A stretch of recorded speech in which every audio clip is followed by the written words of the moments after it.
আল্লাহ পাক রব্বুল আলামিন বান্দাদের থেকে ইবাদত কামনা করেন। কাদের থেকে? বান্দাদের থেকে কিছু কিছু ইবাদত চান, যেন ওই ইবাদতের মাধ্যমে তাকওয়া অর্জন হয়ে যায়। আবার বলছি, আল্লাহ বান্দাদেরকে কিছু ইবাদতের কথা বলেন যে এই ইবাদতটা করো, তাহলে তোমার তাকওয়া অর্জন হবে। তাহলে এই জাতীয় ইবাদতগুলো করা দরকার আছে না? সূরা বাকারার 183 নাম্বার আয়াতটা মন দিয়ে শুনেন। প্রতি রমজানে আসলে হুজুররা এটা আপনাদেরকে শোনায়। ইয়া আইয়ুহাল্লাযীনা আমানু কুতিবা আলাইকুমুস সিয়াম, সূরা বাকারা 183। হে ঈমানদারগণ, তোমাদের উপর রমজানের রোজা ফরজ করা হয়েছে। কামা কুতিবা আলাল্লাযীনা মিন ক্বাবলিকুম, যেমন তোমাদের পূর্ববর্তীদের উপর রোজা ফরজ করা হয়েছে, তেমনি ভাবে তোমাদের উপর রোজা ফরজ করা হলো। কেন? লাআল্লাকুম তাত্তাকুন, যাতে তোমরা মুত্তাকি হয়ে যাও। সুবহানাল্লাহ, যাতে তোমরা মুত্তাকি, তাকওয়া অর্জন করতে পারো, মুত্তাকি হয়ে যাও। সূরা বাকারার 21 নাম্বার আয়াতে আল্লাহ বলেন, ইয়া আইয়ুহান নাস উবুদু রাব্বাকুমুল্লাযী খালাকাকুম ওয়াল্লাযীনা মিন ক্বাবলিকুম লাআল্লাকুম তাত্তাকুন।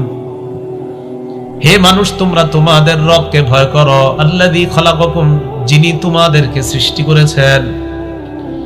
ওয়াল্লাযীনা মিন ক্বাবলিকুম, তোমাদের পূর্বে যারা, তাদেরকেও যিনি বানিয়েছেন, ওই আল্লাহকে তোমরা ভয় করো। লাআল্লাকুম তাত্তাকুন, যেন তোমরা মুত্তাকি হয়ে যাও, যাতে তোমরা তাকওয়া অর্জন করতে পারো। কি বললেন? হে মানুষ, উবুদু, তোমরা রবের ইবাদত করো। তাহলে কি বুঝলাম? রবের ইবাদত করলে তাকওয়া অর্জন হয়। বলেন, রবের ইবাদত করলে তাকওয়া অর্জন হয়। তাহলে সূরা বাকারার 21 নাম্বার আয়াতে জানলাম ইবাদত করো, মুত্তাকি হয়ে যাও। সূরা বাকারার 183 নাম্বার আয়াতে জানলাম রোজা রাখো, মুত্তাকি হয়ে যাও। সূরা আনআমের 153 নাম্বার আয়াতে আল্লাহ বলেন, ওয়া আন্না হাযা সিরাতি মুস্তাকিমা, এটাই আমার রাস্তা, ফাত্তাবিউ, এই রাস্তার অনুসরণ করো।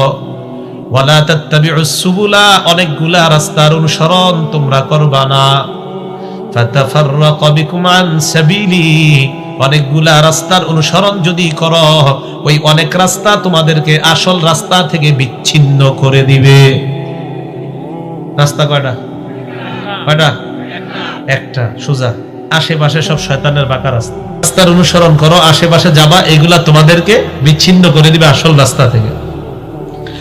যালিকুম ওয়াসাকুম বিহি লাআল্লাকুম তাত্তাকুন, আল্লাহ তোমাদেরকে এই বিষয়ে ওসিয়ত করে এক রাস্তা অবলম্বন করো, অনেকগুলা করবা না, যাতে তোমরা তাকওয়া অর্জন করতে পারো, যাতে তোমরা মুত্তাকি হয়ে যাও।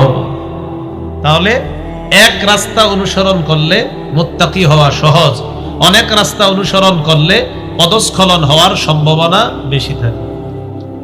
মৌলিক কথা নাম্বার 6, তাকওয়ার জায়গা হলো কলব। বলেন সবাই, তাকওয়ার জায়গা কলব। মুসলিম শরীফের 2564 নাম্বার হাদিসের বর্ণনা। ক্বালা রাসূলুল্লাহ সাল্লাল্লাহু আলাইহি ওয়াসাল্লাম, নবীজি বলেন, লা তাহাসাদু, তোমরা পরস্পর হিংসা করো না। ওয়ালা তানাজাসু, তোমরা পরস্পর বিদ্বেষ পোষণ করবা না। ওয়ালা তাবাগাদু, তোমরা পরস্পর ধোঁকাবাজি করবা না। ওয়ালা তাদাবারু, একে অপরের ক্ষতি করার জন্য আড়ালে শত্রুতা করবা না। ওয়ালা ইয়াবি'ু বা'দুকুম আলা বাই'i বা'দিন, একজনের ক্রয় বিক্রয়ের উপর আরেকজন ক্রয় বিক্রয় করবা না। ওয়া কুনু ইবাদাল্লাহি ইখওয়ানা, তোমরা সবাই আল্লাহর জন্য ভাই ভাই হয়ে যাও। বলেন আমার সাথে, বলেন, হিংসা করব না, ধোঁকাবাজি করব না, বিদ্বেষ পোষণ করব না, আড়ালে শত্রুতা করব না, একজনের কেনা বেচার উপর আরেকজন কেনা বেচা করব না। ভাই মাছটা কত? উনি আমারে বললেন এটা 100 টাকা, এটা 150 টাকা। তো আমার সাথে ওনার চুক্তি চলতেছে না, আপনি মাঝখান দিয়ে গিয়ে বলতেছেন, ভাই আমি এটা 250 দিব দেন। ওনার সাথে আমার কথা চলতেছে, ভাই এটা কত? উনি বললেন 100, উনি বললেন 150, আমি বললাম ভাই 120। তো উনি 150-এর নিচেই তো থাকবে, আপনি মাঝখান দিয়ে কইলেন ভাই আমি 250 দিব। এটা কোনো কথা? আমগুলো লোকের কথাই চলতেছে 150-এর নিচে, আপনি এসে বললেন 250। উনি কি বলবে আমারে? একটু ঘুরে আসেন আপনি। কি করে আসেন? মানে কেন?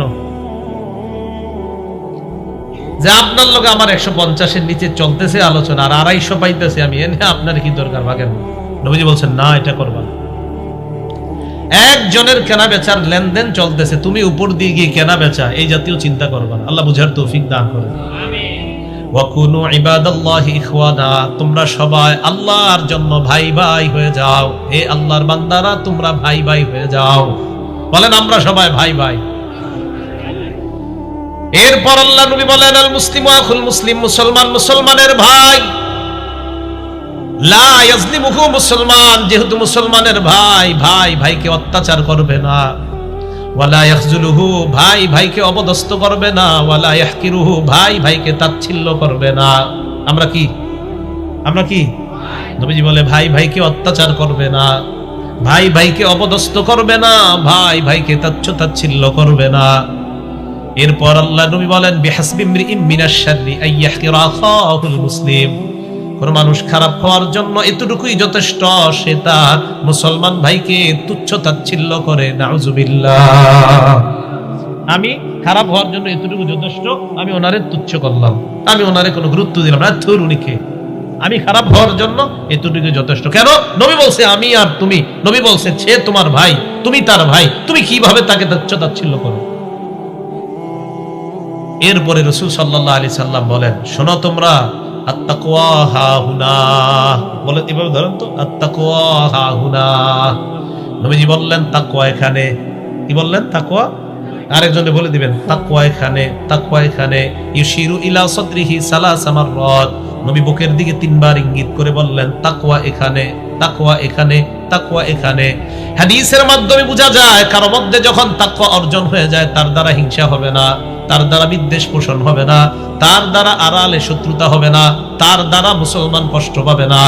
তাকওয়া যদি অর্জন হয়ে যায়, তার দ্বারা মুসলমান তুচ্ছ তাচ্ছিল্যের শিকার হবে না। আল্লাহ নবী বলেন, কলবের মধ্যে তাকওয়া ঢুকাও, তাহলে তোমার দ্বারা এই অপরাধগুলা সংঘটিত হবে না। কলবে তাকওয়া, আত-তাকওয়া হাহুনা, আত-তাকওয়া হাহুনা, তাকওয়ার জায়গা এখানে, তাকওয়ার জায়গা এখানে, তাকওয়ার জায়গা এখানে। কলবে তাকওয়া ঢুকাও, হিংসা বিদ্বেষ সব বের হয়ে যাবে। কেন বললেন? তাকওয়া এখানে। অন্তরে যদি আল্লাহর ভয় থাকে, তখন আপনার মাঝে কি হবে? বাসওয়ালারে আপনি 1 টাকা দিতে ভুলে গেছেন, ইন্না লিল্লাহি, আমি কি করলাম? তাড়াতাড়ি আপনি তাড়াতাড়ি বাসে উঠে কি করবেন? ভাই টাকা নেন, কারণ আপনার কলবে তাকওয়া। আপনি 2টা ধান ক্ষেতের মাঝখান দিয়ে একটা আইল আছে, 2 ধান ক্ষেতের উপাশে একটা রাস্তা আছে, উপাশে একটা রাস্তা আছে, আবার 2 ধান ক্ষেতের মাঝে একটা চিকুন আইল। আপনি চিন্তা করলেন আমি কি উপাশের বড় রাস্তাটা দিয়ে যাব নাকি ওই পাশের বড়টা দিয়ে যাব? না না, চিন্তা করলেন আমি মাঝখানে দিয়ে যাই, আইল দিয়ে। তখন আপনি চিন্তা করলেন না, আইল দিয়ে যদি আমি যাই, 2 ক্ষেতের কিছু ধান আমার জামায় লেগে যেতে পারে, কারণ রাস্তাটা অনেক চিকন। আপনার ভিতরে তাকওয়া আছে, কলবে ভয় আছে, না না আরেকজনের 2-1টা ধান আমি কেন নিব? আপনার কলবে যখন তাকওয়া থাকবে, তখন আপনি ওই বড় রাস্তা দিয়ে যাবেন, চিকনটা দিয়ে যাবেন না। কেন? আরেক মুসলমানের ক্ষেতের ধান আমি কেন নিব? কি কথা বুঝে আসছে? তাহলে এটার নাম তাকওয়া। তাকওয়া যখন অন্তরে থাকবে, আরেকজনের প্রজেক্টে গিয়ে রাতের বেলা চুপে চুপে অন্ধকারের মধ্যে বিষাক্ত কিছু ছেড়ে দিয়ে ওই মুসলমানের মাছগুলাকে নষ্ট করবে না। যখন কলবে তাকওয়া থাকবে, যে নবী বলছে, এই তুমি কার প্রজেক্টে তুমি বিষ ছাড়তেছো? ওই প্রজেক্টের মালিক তো তোমার ভাই। আমি নবী না তোমাদেরকে বলে গিয়েছি মুসলমান মুসলমানের ভাই, তুমি কিভাবে তার ক্ষতি করছো?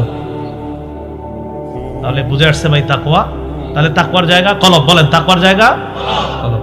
আল্লাহ বুঝার তৌফিক দান করেন। এটা বলার পর নবীজি শেষে বলেন, কুল্লুল মুসলিমি আলাল মুসলিমি হারাম দামুহু ওয়া মালুহু ওয়া ইরজুহু। শোনো মুসলমান, প্রত্যেক মুসলমানের জন্য, প্রত্যেক মুসলমানের জন্য হারাম। অপর মুসলমানের রক্তপাত করা হারাম, সম্পদ হরণ করা হারাম, ইজ্জত হরণ করা হারাম। ভাই ভাই বানায়া দিয়া বললেন, এই শোনো, মুসলমান মুসলমানের রক্তপাত করা হারাম, সম্পদ হরণ করা হারাম, মুসলমান মুসলমানের ইজ্জত হরণ করা হারাম।